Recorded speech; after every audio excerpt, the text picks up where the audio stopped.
Bienvenue dans la chaîne des métiers, le podcast solidaire de Lafage, l'association française pour l'accompagnement des jeunes entrepreneurs qui ouvre les portes des carrières de demain.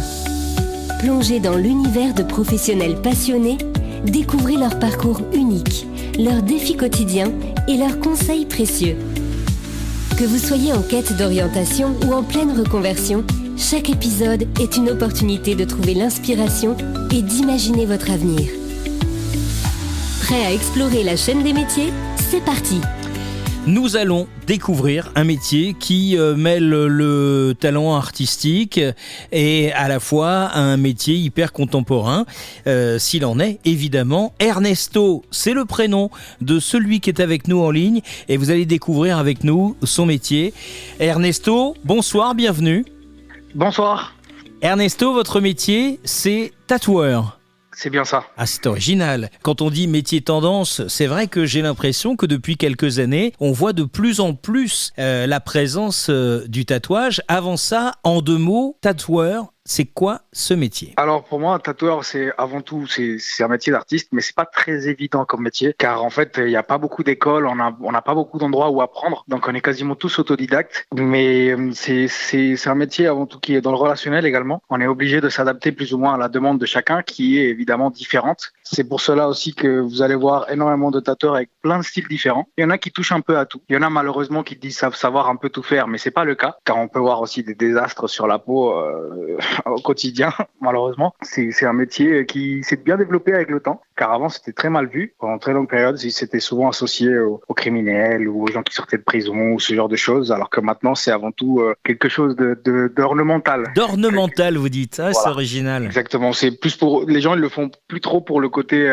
qui représente quelque chose, mais plus pour embellir leur corps ou pour embellir leur peau tout simplement. Est-ce qu'on doit associer ou pas le tatou au piercing ou c'est deux mondes complètement à part ? C'est deux mondes complètement à part. Souvent, les deux travaillent sous le même toit, mais ça n'a absolument rien à voir. C'est deux techniques complètement différentes, deux sensations aussi qui sont complètement différentes, des cicatrisations complètement différentes. Le tatouage, maintenant, il y a le laser, mais ça reste à vie. Alors que le piercing, vous en avez marre, vous l'enlevez, quoi. Alors, pour aller dans le vif du sujet, et plus particulièrement vous concernant Ernesto, qu'est-ce qui vous a donné envie, qu'est-ce qui vous a amené à faire ce métier ? Et vous allez pouvoir nous parler également de votre parcours. Peut-être avez-vous eu une vie avant celle de tatoueur ? Oui, carrément. Moi, déjà, avant tout, je ne voulais pas du tout être tatoueur. Moi, je dessine depuis petit, mais moi, dans ma tête, je voulais être pompier. Chose qui n'a absolument rien à voir avec le monde du tatouage. Sauf que, en fait, je suis pas français. Je suis d'origine cubaine. Du coup, comme il fallait que j'aie la nationalité française, je pouvais pas me guider vers le côté pompier. Alors, je me suis dit, vu que je dessine, vu que je suis artiste, je vais peut-être m'essayer là-dedans, mais sans aucune conviction. Et en fait, quand je suis allé me faire mon premier tatouage, il s'est avéré que le tatoueur en question, il suivait un peu mon travail sur les réseaux, parce que je postais mes dessins, et il m'a proposé de m'apprendre à tatouer. Et j'ai tout plaqué pour ça. Et depuis, je fais un peu tout. Mais au départ, je ne faisais pas que du tatouage, car le plus difficile, c'est de se faire sa clientèle. Donc, tant qu'on n'a pas une clientèle, on est obligé d'avoir quelques petits boulots à côté. Donc, j'ai fait pas mal de petits boulots dans la restauration, dans la grande distribution. Et une fois qu'en fait, l'agenda, il commence à un peu trop se remplir, on n'a plus trop le temps pour faire les deux métiers. J'ai tout mis de côté pour me consacrer uniquement au tatouage, quoi. Mais ça implique que vous avez l'obligation d'ouvrir un établissement ou vous pouvez rejoindre un établissement ? Non, on peut rejoindre un établissement, c'est clair. On peut rejoindre un établissement, surtout que, comme je disais, tant qu'on n'a pas une clientèle, c'est compliqué d'ouvrir son propre truc parce que sinon, après, pour le maintenir, c'est compliqué. Moi, j'ai travaillé à Neuilly-Plaisance au premier lieu. Ensuite, j'ai fait Montrouge, 13e. Et là, actuellement, je suis à mon compte. Je travaille dans ma propre petite boutique. Mais j'ai un peu tourné avant de créer mon propre espace, quoi. Vous disiez qu'il n'y avait pas vraiment d'école de tatoueurs. Ça veut dire que ça n'existe pas du tout ? Ou vraiment, il y en a très peu ? Oui, ça existe ? Il y a une école à Créteil qui s'appelle l'école française du tatouage. Mais c'est la seule que je connaisse, moi, du moins en France. Après, il y a pas mal d'autres tatoueurs qui proposent des formations ou ce genre de choses. Mais sinon, il n'y a pas une école formelle au tatouage. Souvent, c'est que d'autodidactes. C'est pour ça que souvent, vous verrez que la plupart des tatoueurs, sur leurs jambes, c'est brouillon. Parce qu'il fallait bien s'entraîner quelque part, quoi. Alors, c'est un peu compliqué parce que ça répond évidemment à des normes d'hygiène importantes. J'imagine que c'est réglementé comme profession. Bon, exactement. De toute manière, avant de pouvoir se dire ou se déclarer en tant que tatoueur, on est obligé de passer une formation hygiène, car à partir du moment où on est en contact avec le sang ou avec des aiguilles, on est obligé de passer par cette formation-là, obligatoire. À quoi ressemble une journée type pour vous, Ernesto, en tant que tatoueur ? Alors, en général, on prend rendez-vous à l'avance. car il faut que je crée un dessin ou que je modélise des choses que les clients en général, ils savent déjà plus ou moins ce qu'ils veulent faire. Mais des fois, c'est très flou dans leur tête. Donc, c'est à nous de mettre sur papier ou sur tablette maintenant tout ce qu'ils ont essayé de nous dire pour essayer de se rapprocher au maximum de la demande. Une fois que le dessin il est validé, le client il vient sur place, je lui montre le dessin, on adapte la taille, je vais imprimer ce qu'on appelle un stencil, un calque, que je vais lui coller sur la zone qu'il souhaite tatouer. Je vais lui demander d'aller se regarder dans le miroir. S'il faut le replacer, on le replace. Parce qu'une fois qu'on a commencé à piquer, c'est trop tard. Donc, il faut bien qu'on replace le tatouage, etc. Je nettoie la peau, je fais tout le nécessaire niveau hygiène, et une fois qu'il est prêt, il commence à tatouer. Et de temps en temps, je fais des pauses, mais si le client il est assez costaud, on enchaîne. Faut être costaud. Ça veut dire que... Ça dépend de la zone. Ouais, vous pouvez faire mal à vos clients, en fait. C'est quoi le pire? Oh, c'est vraiment propre à chacun. Ça, c'est vraiment quelque chose de propre à chacun. En général, quand c'est des extrémités, les doigts, les mains, les pieds, ces zones-là sont assez sensibles, ou quand la peau elle est très proche des os, comme les côtes ou les clavicules, là, ça pardonne pas trop, quoi. Mais il y a des gens qui encaissent très bien la douleur, et il y en a d'autres, c'est des chochottes, faut le dire. Quelles sont les compétences et qualités essentielles pour réussir dans ce domaine aujourd'hui? Moi, je dirais ce qu'il faut. Beaucoup de régularité. On a aujourd'hui des peaux synthétiques sur lesquelles on peut très bien s'entraîner. Énormément de régularité et beaucoup de patience. Beaucoup de patience. Faut pas, en fait, déjà, on n'a pas de retour en arrière. Donc, une fois qu'on commence à piquer, il faut qu'on soit sûr d'où on va. Quand le résultat, il n'est pas là tout de suite, faut pas lâcher les bras, faut pas baisser les bras, faut vraiment se concentrer et persévérer jusqu'à avoir un résultat optimal avant de se lancer sur la peau humaine. Mais c'est énormément de patience. Énormément de patience, beaucoup dessiner, ne jamais s'arrêter. Ça peut être donné à plus ou moins tout le monde. Je connais pas mal de tatoueurs qui savent tatouer et qui ne savent pas dessiner.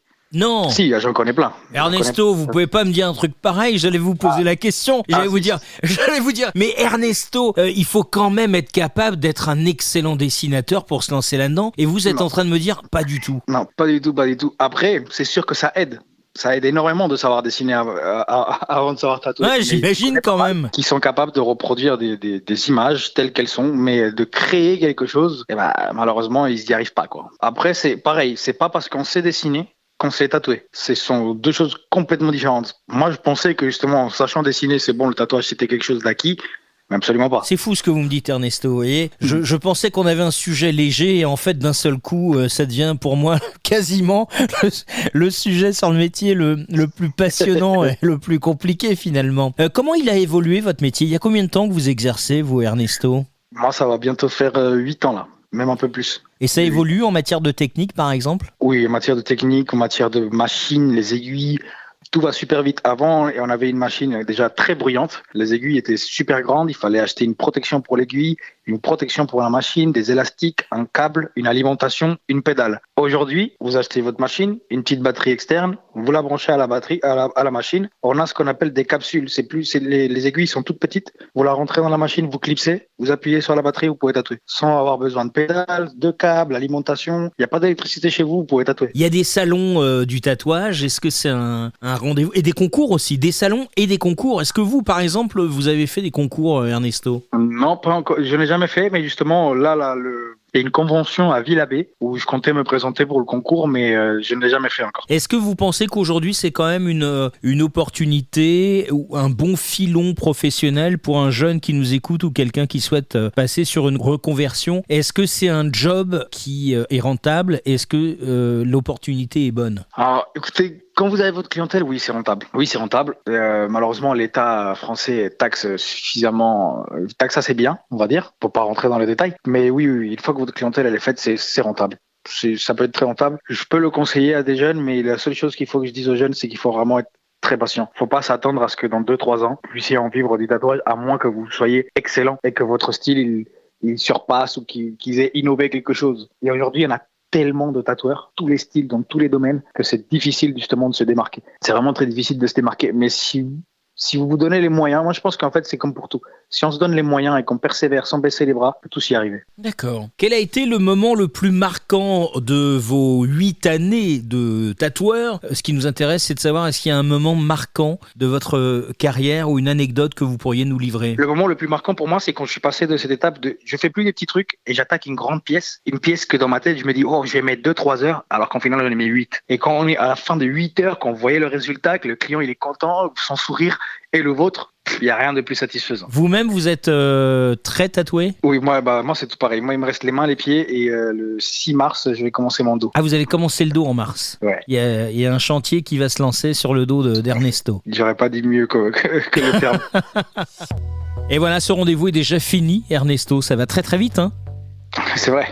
C'est assez incroyable. En tout cas, merci beaucoup parce que j'ai appris plein de choses dans votre témoignage et je pense évidemment que des étudiants ou des adultes qui souhaiteraient partir sur une reconversion, vous leur avez donné plein de clés et on a passé un excellent moment. Merci à vous. Merci vraiment. À très bientôt Ernesto et on essaye de vous voir rapidement avant que le dos soit fini évidemment, hein. Merci beaucoup. Et vous aussi, si vous nous avez écoutés, que vous avez apprécié, mettez des commentaires sur les réseaux.